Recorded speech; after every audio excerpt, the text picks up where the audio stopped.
Hello, thank you again for joining me.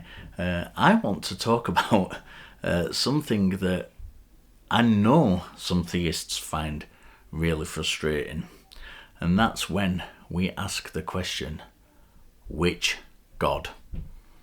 Now, this, I've literally heard theists say, and even some of the people who regularly watch this channel say, you know, oh, it's part of the atheist script. It's simple.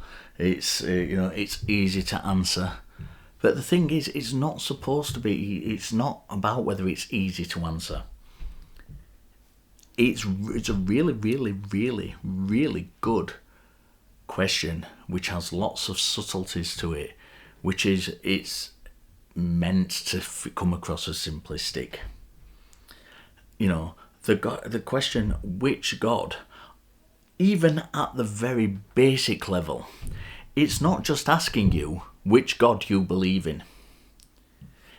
On the most basic level, it's highlighting that there are many, many, many God claims out there.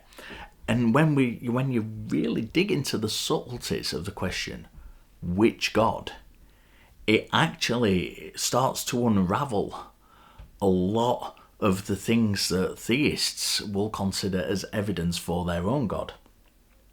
For example, and I've made a video about this before, if you want to go and check that out, but for example, personal experience, as evidence that God exists. What personal experience does is it informs belief. So let's just use a really basic example. You're in hospital, you're having an operation, you pray that you get better, and you get better. That informs the belief that your religion is true, that your God exists. The problem is, which God? Because someone of another religion will also be having that same prayer and being given that same evidence for their belief. And even non-theistic religions, people, they might be meditating deeply, and it might inform that their religion is true, which is kind of a meditation-based religion. So the question, which God, it might come across as simple, but it actually gives some deep, resounding problems to the very structure of your epistemology. If you're saying my personal experience, which many, many religious people do, is evidence to me that my religion is true, that my God exists, then you've got to use that as the same standard for everyone else. You can't just take it in isolation. So the very method of your epistemological approach is one that evidences contradictory claims. So the question, which God, is a really, really good question. It's a good question for atheists to ask, and it's a good question for religious people to actually digest and think about. Because there are lots and lots of gods. And, we can look into the development and the ideas behind these gods, how they came about, how they were formed, how they were structured.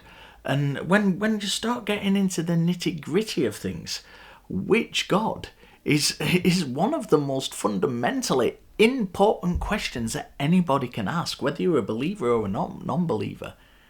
It's not just this silly little gotcha of which God, as it appears to be on the surface. It is a really, really good, important, fundamental question to think about. So if you believe in God, and if someone asks you which God, don't just rattle off the God you believe in.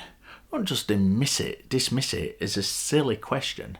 Really stop and think about and digest and explore what you are being asked.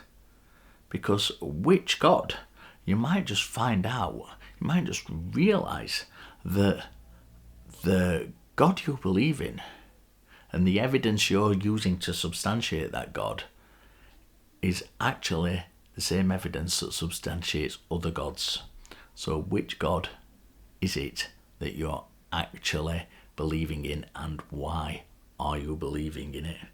Very important question. I will see you all next time.